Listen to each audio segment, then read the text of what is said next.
running. Blake Murphy. This is the identity for the Arizona Cardinals. The run defense is just horrendous, and it's been horrendous for the Cardinals for a long time. And Marcos Labrada. He's going to bring over his philosophy. It should make it better. Present the hottest NFL podcast from the country's hottest state. He should be turning around the logo. Actually, some breaking news we can cover here. This popped up just about, 6 minutes ago. It's Redbird Reboot.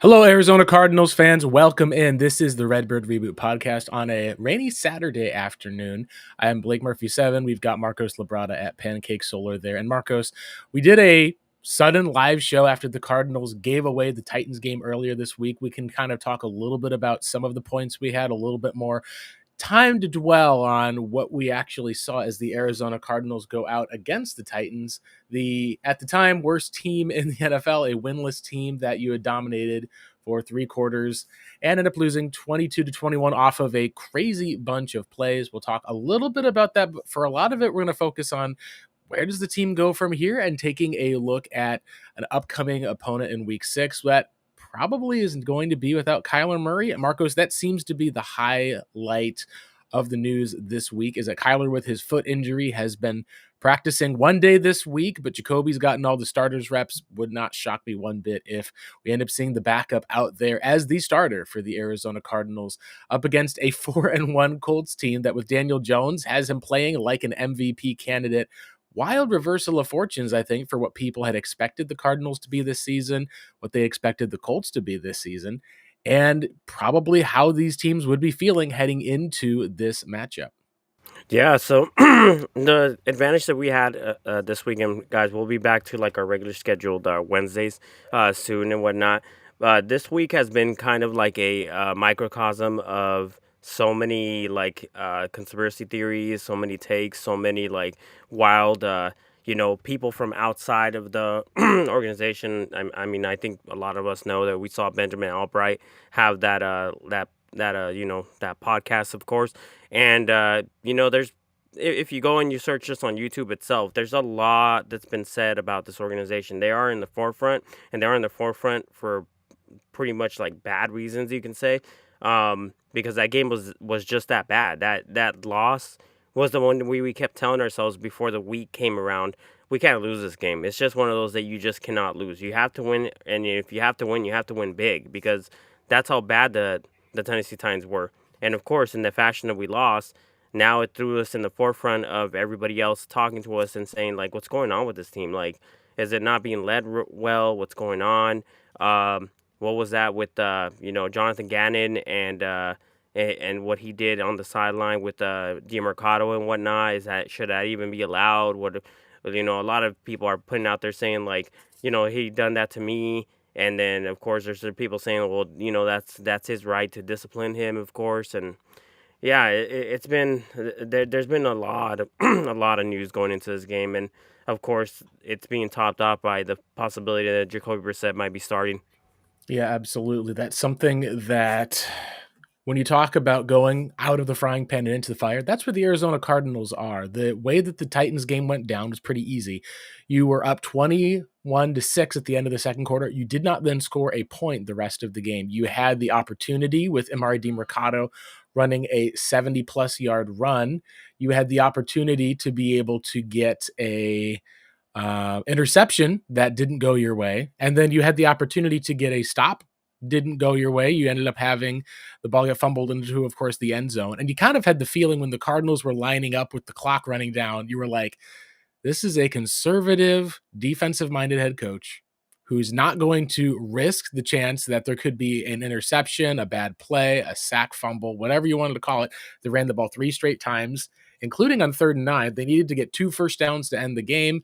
They run the ball up the middle. Drew Petzing's comments afterwards said he didn't like the call. He talked about how he really felt like that they were trying to catch them off guard, but it was the same sort of look. It's something that was broken down earlier this week, where the best example to say is you chickened out. Like, you did not want to put the onus for losing the game on the offensive side. You punted it back to the defense, and the defense was not able to hold. They gave up. All you needed to do is get a field goal through the Titans. And I think what we kind of have seen has been the unraveling of a lot of people looking at this Cardinals coaching staff and going, "You're not it." Like looking at the way that they conducted the game, looking to say that the plays, the way that they went out. But when the game was on the line, you talk about being aggressive, about wanting to have explosive plays. And what we've kind of seen, at least, is the fallout, like you mentioned about with Benjamin Albright, someone who's connected within Jonathan Gannon's sphere, within those circles. It's part of where we first heard about Gannon interviewing with the Cardinals. We heard that that was a guy who could be a finalist for the job. What we've at least seen is that fundamentally the coaching staff feels like they're probably going to move on from Drew Petzing after the season's done. Clayton Adams was kind of the secret sauce as to why their running game, especially with the Dallas Cowboys having the most efficient running game in the NFL right now, not maybe the best running game, that would probably belong to the Indianapolis Colts, who the Cardinals are going to be playing this week. But it brings up a bunch of different questions, Marcos. I think the first and foremost one, at least, that we can bring up with Jonathan Gannon is if you were not going to fire Drew Petzing after having the sixth best rushing attack, after having that offense, you kind of misevaluated him because things have been so poor this time around that if you're going to say, well, we knew that Clayton Adams was really good, he left, but Clayton Adams left because we were not willing to fire Drew Petzing, give that job to Clayton Adams, give the play calling responsibility to Clayton Adams. That is not good internal scouting. And the fact of the matter is, you kind of overvalued what you had in Drew Petzing. Now, that being said, the answer I think that probably would have fixed a lot of that would have been bring in a veteran, former guy who may have called plays, or at least is someone who can come in. Instead, you're kind of stuck with things as is, Marcos, because you're probably not going to fire anybody now during the Cardinal season. Maybe you end up seeing Drew Terrell as the wide receivers coach gets toyed around with. Maybe a Spencer Whipple is a guy that's not part of this current coaching regime that came in. He's part of the former regime. I think at least even if we're going to talk about the likes of a Spencer Whipple, he has called plays before, but a lot of people are saying that there's going to have to be some form. And I think, yeah, Whipple's now at the Jacksonville Jaguars. He followed the other Cardinals defensive line coach who'd gone out previously from the Arizona Cardinals, I know, and he's followed a couple of other former Cardinals guys, including Mike McCoy, honestly enough, is an interesting spot, at least for the most part, with still in the NFL, still in the league.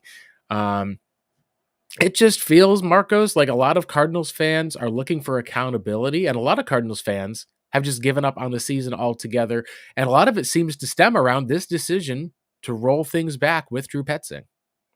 Well, there's two things I want to say about that because I've been posting about this when it comes to like what's going on with the offense and everything. And I think I know, I can almost kind of tell you that the running issues doesn't have to stem so much from Clayton Adams leaving, and more of what's going on this year. But one, anybody can call plays, and I brought this up when I talked about last week when Kyler Murray, when he goes to the sideline, who does he talk to more? He talks to Jonathan Gannon more than he does to Drew Petzing. And Jonathan Gannon is out there, doing the whole coach, like, hey, let me just, as the offense is out there because of the fact that he's not calling plays, but he's dictating what needs to be called out there and stuff. Every single play call that gets called, there's a installed, like, audible into it and whatnot. And if you were to like listen to see what these play calls sound like, they sound like a bunch of words jumbled up, just put all together and whatnot. And it's because like you have a check at the line of scrimmage, and when you do that check, you go ahead and you'll go an audible in that right moment. Now, they can fire Drew Petzing. They can. They're just not going to do it. They're not going to do it Right. because of Jonathan Gannon's guy. And Jonathan Gannon, who, for all the criticisms we have, me and you and everybody else out here, they know more football than we do.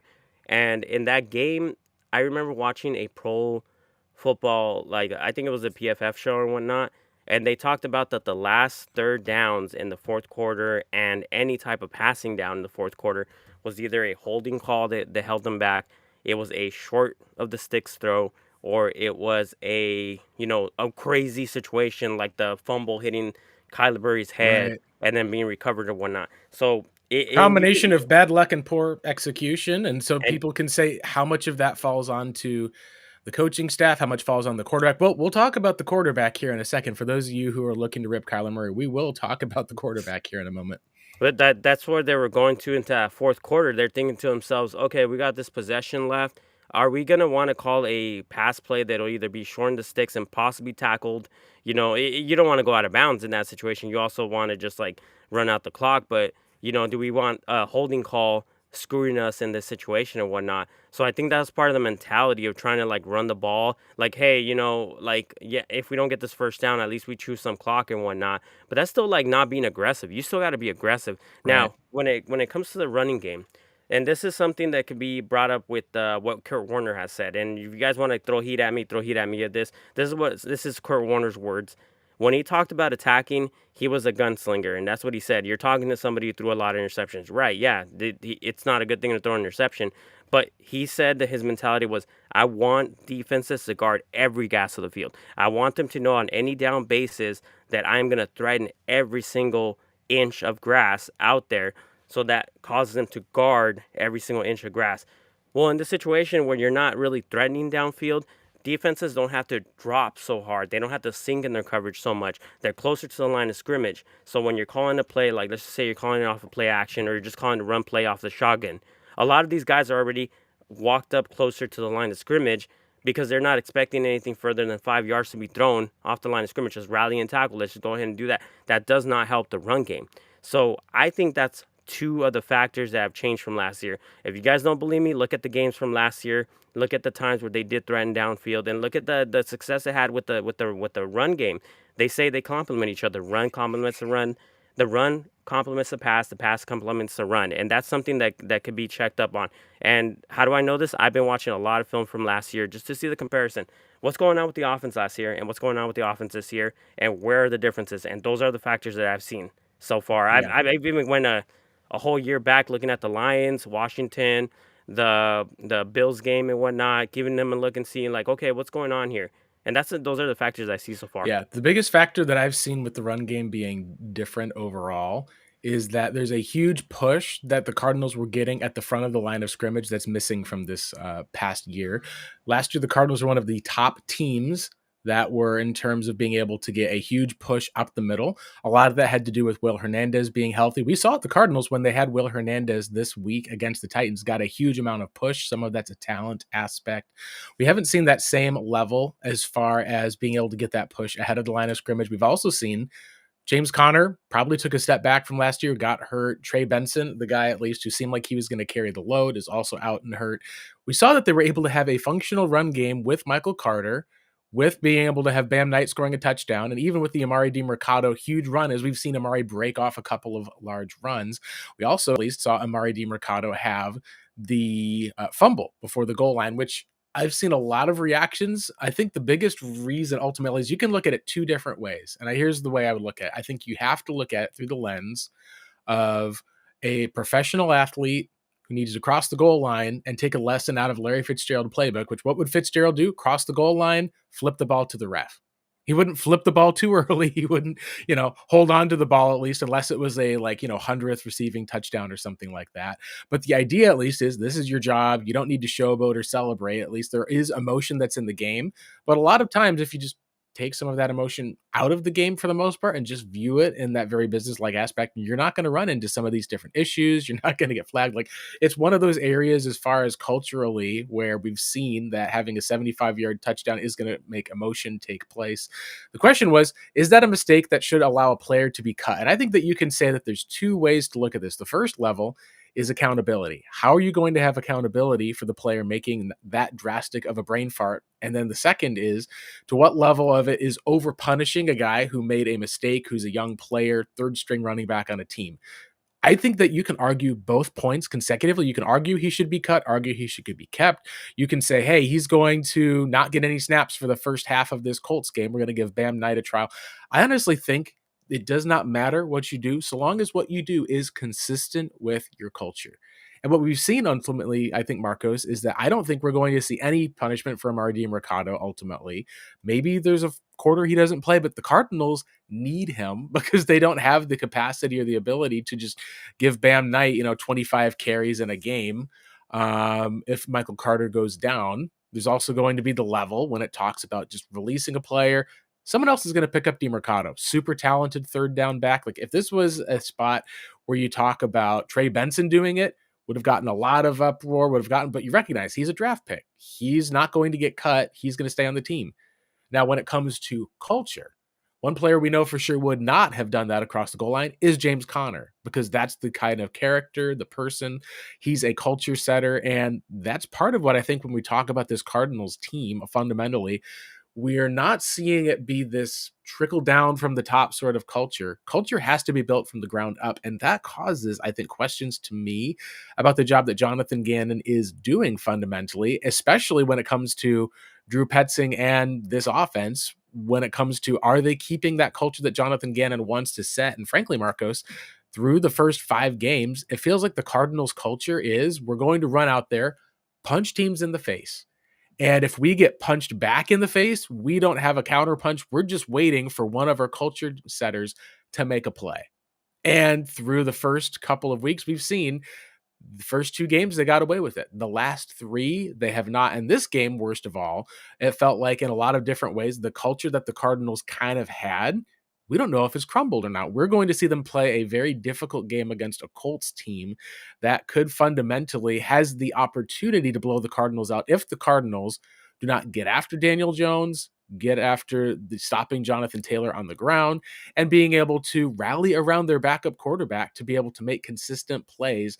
They may not have a shot to win the game. They are currently sitting as 7-point underdogs. It went from 3.5 to a full 7 with the news of Kyler Murray's ankle being worse than or his foot injury, I should say, worse than before. We'll talk a little bit with the quarterbacks in a second, but are there any thoughts that you have, at least with whether it comes to the Cardinals culture, the scheme, just where do we kind of feel like the Cardinals are at currently heading into this Colts game? Because I tell you, from a fan perspective, there's people who are jumping ship left and right on this team and this entire coaching staff.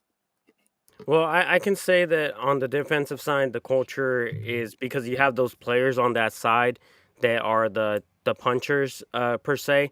You have that side of the field that's at least solid. So I'm not worried so much about the defense. I think we're doing too much about like the Colts maybe running up the score on the Cardinals defense, but the defense does have like some players in there. There are those type of players that try not to get things off the rails. You have both Calais Campbell and Buda Baker, and you saw Buda Baker, and unfortunately, it didn't really go for anything because the defense gave up a big throw, and they decided to line Keitrell Clark to the outside again on a taller receiver, and look at what you got from that. So yeah, that was a really bad decision by Nick right there. But you still had that meeting off to the sidelines when these guys had done that crazy fumble Ruski play that happened and whatnot. He got everybody into a circle, got in the middle of it, and you know what kind of language Buda Baker talks in. He is not going to be holding anything back. He's going to throw explicitives out there. He's going to be yelling at the top of his lungs, and he's going to get these guys to get back into order and whatnot. So unfortunately for that 130. I think it was like 38-yard to 42-yard pass down the field. I think the defense was ready to start, hey, we got to do this. And I know that throughout the entire day, they didn't really have any pressure against this offensive line, unfortunately. But you do know that they come and they play their hardest at every single snap, no matter what the circumstance. The offense, the secret's obviously going to be, hey, we're going to have to do a lot of, we're going to have to not abandon the run on this situation or circumstance, and we're going to have to run a lot of boot action and a lot of under center stuff. And when you have Jacoby Brissett in there, who's the type of guy that you don't have to pull out when you need like a tush push and this and that, you're going to see a lot of like boot action. You're going to see a lot of motion that happen. It's going to be all about slowing down the clock, keeping the ball on the offensive side as long as you possibly can. Sustain drives, trying to give him the most easiest reads you possibly can off of these boot actions. I did post up that play that he threw to Tip Ryman. I don't know if you saw this, but the coach, the coach and the referees on that game were horrendous. They were horrible. They constantly kept letting the Titans get away with holding calls, and in this particular call, you saw Trey McBride's jersey literally getting yanked as he was trying to pull away to get to his flat route, which would have been the first read on that boot action. And he was being held so egregiously that Jacoby Brissett had to move off to a second read, which was the shallow drag route. and that's when he threw it to him, trying to make a play off of that. He threw it to him low, so he hopefully doesn't get hit by Yeah, and number he 8. didn't throw it to exactly the right spot. This is part of just the Yeah, Jacoby area when we're going to talk about with it. Like you said, Trey there you McBride go. got held at least for that. He tries to get Yeah, 3. This is a little bit of a hospital ball because the guy is just reading through there. Now, here's where, and this is something I admire about Kyler Murray when he plays. He throws the ball away. The best place to throw this ball is away. Now, you've got 2 defenders right here. So you're going to have to kind of rifle this spot in because Tip Ryman's going to kind of get blown up. You got Marvin Harrison Jr.'s got the one guy in coverage below. So really, like you said, because of the hold, this entire play is supposed to be getting the ball to Trey Trey McBride. It McBride. should have been a holding call. Instead, the ball is already gone, being thrown to Tip Ryman. Tip is about to get blown up here. He ends up ducking down to avoid it and ends up getting his ankle hurt as a result. We know that Tip had ankle issues already coming into this game because he had missed one of the games earlier this year, and he ends up going down, and that's a huge loss for the Arizona Cardinals on this season, unfortunately. Well, check like the direction of the ball. Watch. He Trey's release. Nope, he can't because he got held. That's a flag, but it doesn't get called. And Yep. then And look, if you throw this backwards behind him, you got a chance of it getting picked off. But still, I do think that that's one of the things that I've said with Kyler is if you throw this ball in front of him, you got to be able to be aware of the other defender over here who's lurking just to be able to lay the player out. It's unfortunate that this is kind of the way it had to be, but in looking this one, I was like, yeah, it's a little bit of a hospital ball with the guy that's running there, but I don't think it's egregious enough because, like you said, he's having to rifle it in there anyway because of the non-holding call that, like you said, should have just been an incomplete pass that they call holding, at least on the defensive side. It's immediate first down. You don't have to worry about it. And he gets down for the ball, has to kind of come back and adjust to it. It still would have probably resulted in an injury, even if it wasn't for the way that things had turned out just because of how things were lined up. And that's part of the NFL, unfortunately. You do have guys that are going to get hurt. The other thing we can look at as far as with our film study is I do want to spend a little bit of time with our film room, Marcos, talking about Drew Petzing because the last 3 plays on 3rd and 8, I think were a bit egregious. So we got Drew Petzing when they talked about the run call on 3rd and 8. He said some of the things they were doing to try to sell out to stop the run. So sell out to stop the run. Felt like we could split them for a big one and catch them off guard. So essentially what you're saying is, hey, these guys are expecting us to pass because it's 3rd and long. We're going to run the football and be able to catch them off guard, get the ball running for a while. So Josh Norris of Underdog Fantasy decided to take a look at this. They run these plays out of 13 personnel, and your 1st and 10, 2nd and 8, and 3rd and 8. So you talk about the first down play that you're running the ball, and you're taking a look. You got 5 down in the box, 7 down over here, plus the 1 safety. That's 8 men in the box against 13 personnel. So you're going to be talking about you get a basic one-on-one matchup that you're going to have to try to be able to split with number 22. They run the ball here, and you can kind of see that you got the following, the blocking, at least for the most part. You've got a little bit of room there for Michael Carter to be able to try to split through. And ultimately, he ends up getting Jonah Williams, I think it is at least over, is the one guy on the side. He ends up not having his man fully beat, so that allows it a little bit of slow up to get back in. And then on the other side of the play, you can at least see with the 2 blocking. Jeffrey Simmons, I believe, is the guy who, no, it's actually number 33, is instead the safety comes down, makes a solid play. Like this is just kind of running the ball. 2nd down, at least for that one. Normal defense again. 33 makes another great job in the backfield, at least makes the play there. And this is the one here. It's 3rd and 8. You're lining up like you're going to run the ball. Everyone in that stadium knows the Cardinals are running the ball just from this play. What you need to do in this spot, at least, is be aggressive, act like you're going to run the ball, fake it, recognize the fact that they're playing 1, 2, 3, 4, 5, 6, 7, 8 men in the box because of this is the ultimate get this ball to Trey McBride on a little bit of a fake type of route. He's your best playmaker on 3rd down, or go back to a Marvin Harrison Jr. because if you've got 8 in the box over here with the safety up over on the top, you're going to have single coverage on the outside. You can just throw a ball up to Marvin Harrison Jr., Kyler calling audible, throw the ball up to Marvin Harrison Jr., the exact play that they did on 3rd and long against the 49ers last year. You win the game if you get that done. Instead, what do? 0 checks, forced to hand the ball off up the middle of the field. They tried a little bit of a stretch play because look at how much they're anticipating the run. They just sheds his blocker right over there. 84 is pulling, at least like that one. He just is immediately there ready because he knows they're running the ball. And you even have at least one of the guys who's up in the middle. They're trying to basically have it where they're splitting it around with Dean Mercado to be able to try to block their guy. It's just not executed, at least overall. You've got 2-3 men right over there on Amari Mercado because it's so sold out as a run play. This to me was just an incompetent move from Drew Petzing that I think when you talk about cowardice being the reason why coaches get fired versus aggression, this is the reason for it ultimately. And this is one of those plays where Arizona, I think, lost the game in this 3rd and 8 play by not going for it. The Titans were celebrating after the fact that. Well, that's when I brought up that like there is checks to be made, and when people ask like, "Hey, were there checks to be made on this player? Was there any type of a And there was audible?" not on this play. They did clarify after the game. Kyler Murray, normally he have some plays he'll have checks, some plays he will not. He had 0 check to be made on this But play. So Kyler it Murray was a always forced says play. that.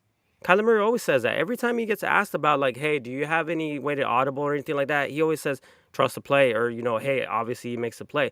I've never heard Kyler Murray say anything like, "Yeah, oh yeah, there was an audible that we could be made." Because if there was an audible to be made, Kyler Murray would actually be the And so one on. again, like we said, Drew Petzing himself was the one who said, I did not give Kyler an audible on the play. And that's one Well, of the cases, at least, where if you're going to be Kyler Murray and you're going to force an audible then on a play that doesn't have an audible, where the Cardinals are right now, remember, they're trying to run time off of the clock. The yeah, situation is that it's going to be there. Like, I agree with you. And this is a spot where, to me, it is an organizational issue where one, either A, you're not trusting your quarterback in that spot to make an audible, or B, your quarterback should have a check that they're able to make. And like you said, C, quarterback didn't make this sort of overriding, like, hey, I know what he said about all the other stuff like that one, but I'm trusting my guys. I'm going to go for it. I'm going to hang my hat on if we don't get this, I'm going to take full responsibility for this outcome. That's the sort of leadership that we've not seen there from the Arizona Cardinals. Why I do think ultimately, Marcos, we're probably going to see both Kyler Murray and Drew Petzing gone from this team at the end of the year. I don't think it's going to be a whose fault is it, Kyler's fault, is it Drew's fault? I think that it's going to probably be both of them are going to be out at the end of the year. yeah. Well, I mean, that being said, I don't know. Like, I do know that these guys, you don't get nothing from these guys from their press conferences. I stopped watching their press conferences altogether because they get asked questions and then people get mad about the answers they give. I'm like, these guys are never going to say anything. You're never going to get anything out of these guys. You're not going to get anything from Jonathan Gannon's press conference, neither from Drew Petzing. And to some certain extent, you're still not going to get it from Kyler Murray either. Kyler Murray's going to get asked tough questions and he doesn't give off any answers. And I think obviously it comes down to Michael Bidwell just controlling what the narrative and the media has to be. Like he doesn't want to show any cracks between any players or any coaches. You're not going to hear them say like, "Oh yeah, I hate my quarterback," or Yeah. "Oh yeah, my OC sucks and I need to get rid of him," or anything like that. They're just talking in low form and saying like, "Well, that's how we would design the play and everything." But we know that's BS. We all know that's BS. We're like, no. If you spoke the way you wanted to speak, OC, quarterback, coach, there'd be a lot like a different type of thing. But you guys have to follow the script. So I don't know if I believe anything these guys are saying, to be honest with you. So Mm. I know And that, that's why I did at least appreciate Drew Petzing did come out. He owned the play call, took responsibility, and said that he didn't like that they should have done it differently. And he did at least take up and own for that, which is what you're supposed to do ultimately. I think this is a coaching sport just as much as it is a player sport. And coaches are going to be the ones that are going to own their decisions for play calls and for how they're going to do items.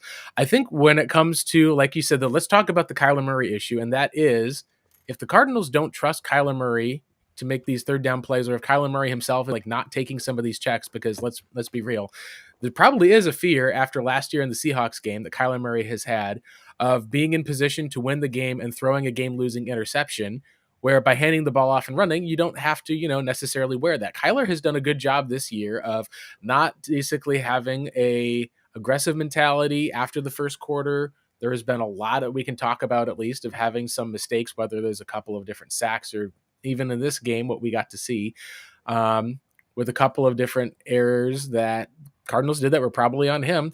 He's kind of escaped a bit of criticism, and part of that is that he's being coached that way, I think, too. The Cardinals, what we saw with Cliff Kingsbury when he was aggressive, he would throw a lot of interceptions. We saw even when last year the Cardinals were aggressive, there were times he turned the ball over. I think that one of the cases we can argue, at least, and say is, at this point, is Kyler Murray the future or even the present franchise quarterback for the Arizona Cardinals? I don't want to speculate that. And let's go into wild kind of territory here. Let's say that Kyler Murray, we know that he had a foot issue. Let's say that the part of the reason for this foot issue is it's like, all right, you want a Jacoby Brissett Cardinals fans? You want a different quarterback, someone who's taller, have at it. Go out there. You're going to get to see that this week. I don't think it's a soft benching necessarily. I think it's just one of those cases where we're going to be seeing what the Cardinals have with Jacoby Brissett. We're going to see as far as did the targets change for Marvin Harrison Jr. in the second half. Will Jacoby hang in the pocket and be able to kind of make throws while under pressure when blitzes come up? A lot of people have looked at this, and I think we can all say that, yeah, right now, Kyler Murray is not the sort of quarterback because of the playing out of structure, being shorter, the way that in the second halves of games when teams dial up blitz pressure, he kind of is in a spot where he has to just get rid of the ball quickly because he doesn't have the visibility in the pocket. He doesn't have the ability to drift back when he doesn't have the same sort of high level protection that maybe like a Jalen Hurts has. It does feel kind of like this Kyler Murray experiment with Jonathan Gannon is just kind of coming up empty. And that's where I think that there is some stuff that we have to blame ultimately on Kyler Murray. And part of why, well, I've said you could try to run it back next year, but it's kind of a lame duck. And it would be a, hey, we don't have a better option. Like this is we're starting Kirk Cousins because we don't want to throw a rookie quarterback out there into the fire. And we can still probably try to get to 7 or 8 wins with Kyler while we are trying this reboot. It does kind of feel like that would be the one scenario that Kyler would be potentially back, Marcus. It does feel like this experiment in the desert is in the process of ending, and this is probably his last year starting for the Cards. Yeah, and I agree with Kurt Warner, and unfortunately it sucks, but he had to mention that like when the run game was operating at its best and when they were actually able to run off the boot action, and Kyler Murray was actually one of the highest like rated throwers off of the bootleg and play action and stuff, that the offense was chiming and that was that was something that was notated in the 4 game stretch last year where they went 4 games and they beat teams like the Miami Dolphins, the Jets, the Chicago Bears. I know they're not like world breakers or anything like that, these teams, but the offense was operating it was just like a good mesh of finally figuring out how do you utilize a mobile quarterback that's able to like throw downfield and whatnot. And then, you saw those. But what I'm seeing this year is it's completely the opposite of that. And what I'm getting a little bit frustrated about is that there are some concepts that he does. See, I'll criticize Kyler Murray on things that he does do that he's not doing. I'll never say, hey, like Kyler Murray sucks because he can't do this. If I've never seen him do that, I'm not even going to bring it up because I'm like, I already know he doesn't know how to do that. But when I see him being able to do it and then not do it consistently or have the ability to do it, Yep. like when people keep saying like, where are the targets for Marvin Harrison Jr.? He's getting open on these corner routes, on these smash concepts versus cover 2 and even on cover 3 where like the safety's more off to the boundary side or the field side and he's not looking over the side where Marvin Harrison is breaking off on that corner route. He's hit those before with other. He hit one with Trey McBride on that play. He's hit those before with wide receivers. Why isn't he hitting it with him? So people get frustrated and say, where are the targets at? So that's something that I'll criticize Kyler Murray on. If I see him do it and I know he's capable of doing it, yes, I'm like, okay, if he gets more consistent with that, boom, this offense starts chiming down. You Yep. get Marvin Harrison Jr. with 100 yards, 100 and some yards off of 6 targets and whatnot. And don't make no mistake about it, even last year, he was only getting like 6 targets a game. So Yep. the only issue that I'm having is that, like, I don't know what's going on with this coaching staff and with this quarterback. Well, I think we know what's going on, Marcos, and it's that this is a coaching staff that does not actually favor getting the ball to receivers. It wants to run the ball, get the ball to running backs and tight ends, get the ball to them in space, and occasionally feature wide receivers. But part of, I think, the area that they want to hit is going to be those Trey McBride routes over the middle, some large crossing routes, some of the things that we've seen to Marvin Harrison Jr. But we get to see that when they finally do get to target him on some of the deep plays, he has the one deep haul in which he still bobbles a little bit on the way down, but catches the ball, ends up being ruled, I believe, down at the 1 yard line. He ended up at least with 4 catches for 98 yards, and then he did not have a reception after the third quarter. I think he didn't even have a reception after 10 minutes left in the third quarter, so just after halftime. This is something that if you're going to draft the guy number 4 overall and you're not going to play or feature him, to me it says that you are not flexible enough as an offensive coordinator, because the answer is if you took the talent of Marvin Harrison Jr., and as many have said, you should have just taken a Joe Alt to be able to run the football effectively. Then maybe you use that 2nd-round pick on a Brian Thomas Jr., who's someone who can stretch the field, be able to get open deep versus being your every single down possession receiver.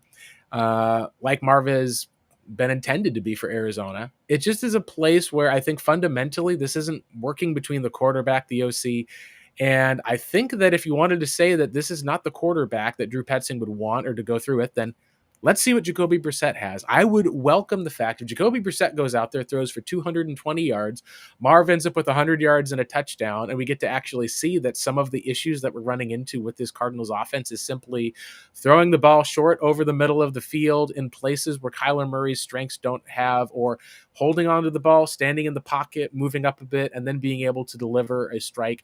If that ends up being the case, and it's just not a good marriage between the coordinator and the quarterback, then we should see some signs of that this week against Indianapolis. I don't know if it will be enough to bench Kyler, who I believe still is superior of a quarterback to Brissett. I think a lot of people just kind of leave out that talent aspect. Like, if Jacoby was good enough to be a starter for one of the 32 teams, he would be starting for one of those 32 teams. It does make me think that things are just going to be really interesting for this Cardinals team moving forward.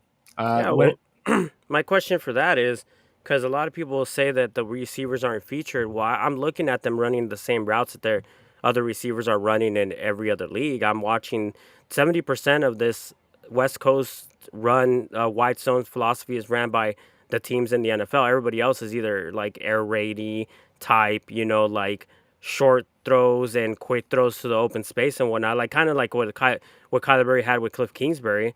So like Kyler Murray goes to Minnesota, they're running the same scheme over there. They're still running the same concepts. So are they talking about more screenplays, more like what is it called, jet sweeps to like like Marvin, more like quick hitch routes to feature him as that guy, or because I see his best utilization as a big 6'4" receiver. Within people talk about the deep threat. You don't need a deep threat. I don't need how many receivers can you name in the NFL that's a true deep threat out there. That's really the feature of the offense. It's usually like the big X receiver and the slot receiver that gets the quick routes over the middle. That are the dominant receivers in today's NFL. So seeing that you have a guy like that, that's probably not going to be good at just breaking, running upfield, planting his foot, and breaking out in and out, and more so keeping him on the move. What do you think those people are saying? Like, hey, we need Marvin to be featured. What do you think like they're talking about? Yeah, we'll have to see at least how that turns out. It's going to be really interesting to see. Let's go and wrap up our show today. We got a hard stop at 1 p.m. Oh, yeah. today, and let's do a prediction for the game, because I think this is going to be one of those areas where, to me, Marcos, I think that there's two outcomes for this game. I don't see the Cardinals winning this game. If they go out and win this game, it's going to quiet a lot of hot seat questions for Jonathan Gannon, a lot of fire Drew Petzing things that will be there. It's going to also really be a huge showcase for this coaching staff, because if they can go out there with Jacoby Brissett and even with the players that they have, be able to rally off a win, that will be huge. I think what's more likely would be that there's either two things that could happen. How do they respond to this Titans loss? Do they go out and fight hard, ultimately lose to the Colts, who are probably a more talented team at this point, at least as far as it comes to with how they're at with their offense? Alec Pierce is going to be back playing for the Colts, it looks like. For their weapons are going to be then at least a little bit better off. They've got Jonathan Taylor. Is it going to be something where it's a kind of a feather in the cap of the coaching staff that hey, this team is still being competitive even after losing that game? Or I think the outcome is a blowout. I don't think it's a 40 burger, but I could see something like a 35-10 sort of shellacking by the Colts as a possibility because of just what we've seen from those two teams so far this year. My hope is that the Cardinals would go out there, get pressure on Daniel Jones, force a little bit, and make this a closer game where you end up with this being like a 27-21 sort of win where the Colts are able to pick up a couple first downs and end it. But the Cardinals are there at the end. What do you have as far as a prediction for this upcoming game? Unfortunately, I have the Cardinals losing, but I think it's going to be closer than what people think because I think this defense is going to come to play. So it's going to be like a 2017 loss because the defense has obviously it knows they have to step up. So hopefully they'll have themselves the game of the year and keep this game close. So maybe a couple interceptions thrown and a fumble forced. Yeah, that'll be the case. If this turns into a one-sided thing where Jacoby is not as good and they struggle and it turns into a blowout, this could be a season ender sort of a game because Cardinals go up against Dallas and their offense following the Green Bay Packers and their defense next week. Like, this is one of those spots of where if you end up starting off in this long tail where you start talking about the Cardinals have now lost 2 games in a row, 3 games in a row, 4 games in a row, 5, almost 6 in a row. That ends up being one of those things that not only undoes seasons, but it could be something that undoes like the way that the franchise has been building a lot of stuff. It undoes your culture. You don't want to have to hit the reset button after 3 years, but a lot of teams have hit the reset button and flipped seasons around in faster time. I think this is going to be a huge game for Jonathan Gannon to be able to rally the troops together, because if he doesn't, then we're going to start questioning, is he going to lose the locker room over the next couple of games? The Cardinals, for what it's worth, could go out there, get a win, get back to 3-3, and you've got a winnable game against the Dallas Cowboys, followed by what could be another sort of rough game up against the Green Bay Packers, but maybe you'd get Kyler Murray back and have a shot in that game. I am with you, Marcos, in saying that as long as the Cardinals can keep it from being a blowout. However, if I had to pick between the two of those for where the temperature is at right now, a blowout would not shock me. And that's kind of a temperature check for the Arizona Cardinals when it comes to, is this team going to get back to being a competitive, albeit maybe not good football team? That's something that we're going to find out. Well, that will wrap it up here for us with the Revenge of the Birds podcast. We weren't able to get to some of your comments or anything this time. I know we've got some people who want to shout out in the chat with Aaron Van Buren.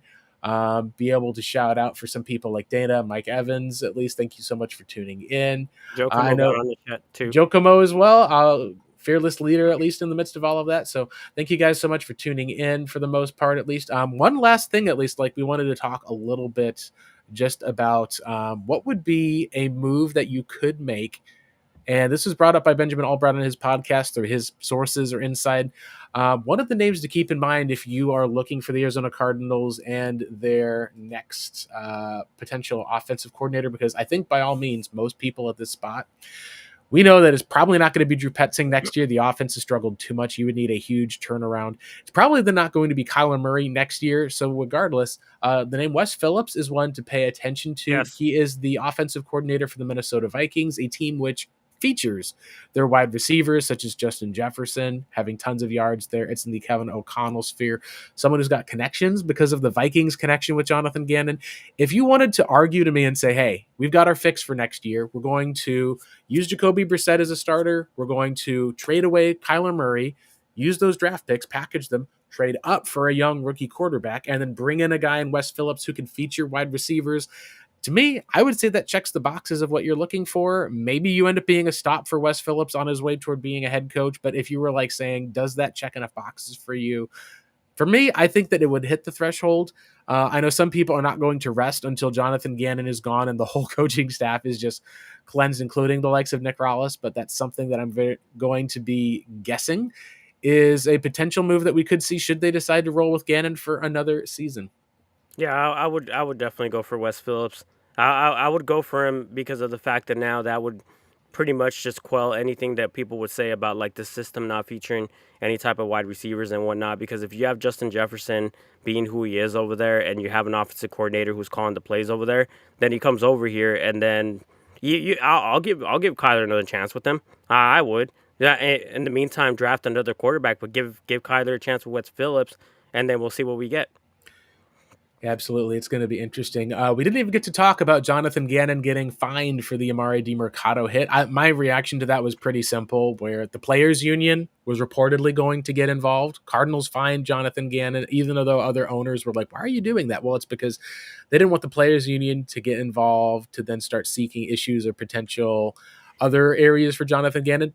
Their wrath was satisfied with that fine. However, it made the Cardinals appear to some people like weak or fining because they felt strongly. I think that a lot of owners just felt like they didn't want to be, they didn't feel anything like a threat from the players union. I think that the Cardinals in that spot, because the video that was posted went viral with 30,000 likes of Jonathan Gannon hitting DiMercato in the pads, hitting him another time. Because of that look, I think it's more about the perception of what happened that led to the fine versus what was necessarily wrong that Jonathan Gannon did, if that makes some sense, that deserved that fine. But at the end of the day, like, it's kind of a dead spot in the water, but it was another poor look for the Arizona Cardinals as far as Did they react too quickly? Did this go through? I think the fact that the players union got involved early on and then it went away, to me, tells me it probably was a justifiable move for the Cardinals to do that because it got the NFLPA off of their backs. Yeah, I think he just wanted to get on top of it before they came in on it.